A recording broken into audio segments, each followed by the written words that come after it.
So this book is printed in 1856, not particularly early for Mormonism, since the Book of Mormon is published in 1830, but the rarest Mormon book of all was published in 1833, and it was the Book of Commandments. And it was printed in Independence, Missouri, but the press was destroyed when they were printing the Book of Commandments before the last sheet, large sheet of pages was printed. So it's called a gathering or a signature. So that last signature wasn't printed yet. They had printed 5 signatures and it was going to be 6. So the Book of Commandments is technically an incomplete book, but it's a famous Mormon story because the sheets are rescued by a couple of teenage girls who say they went into a cornfield and gathered some of the uncut sheets and ran into a cornfield and protected the sheets. And so about 30 copies of the Book of Commandments have survived because of those uncut sheets. But the irony is this book was printed in 1856 by James Strang, leading a group of Mormons on Beaver Island in the middle of Lake Michigan. And they published a daily newspaper on Beaver Island before there was a daily newspaper in Utah. This little tiny Mormon group was publishing more and bigger than Brigham Young was publishing in Utah. And they printed this, what would have been a 336-page book, and it also had the press destroyed. Just like the Independence Press, the Beaver Island Press was destroyed, and it was destroyed in exactly the same way when one gathering or signature wasn't yet finished. The Book of Commandments didn't have its last signature finished. This book didn't have its first signature finished. The first group of 16 pages wasn't printed yet. And so the same thing happened. They gathered up the uncut sheets and fled the island, or actually were forced off the island and fled for their lives on boats and were dumped off at different harbors around Lake Michigan.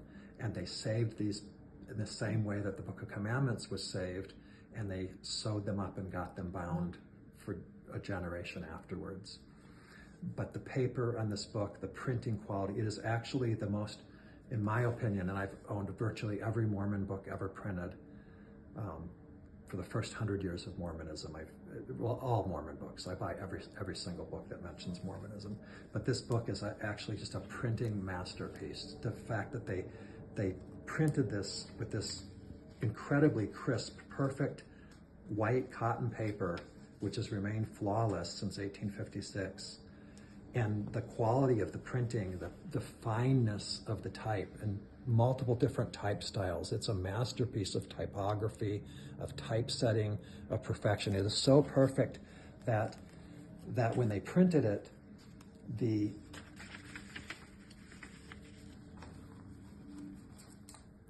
typesetter counted the words and the letters. At the end of each verse, it'll say 37 words, 144 letters. And at the end of each chapter, they would do the same thing. Total, 10 sections, 305 words, 1,327 letters. That's how they were proofreading. That was the meticulousness of the proofreading.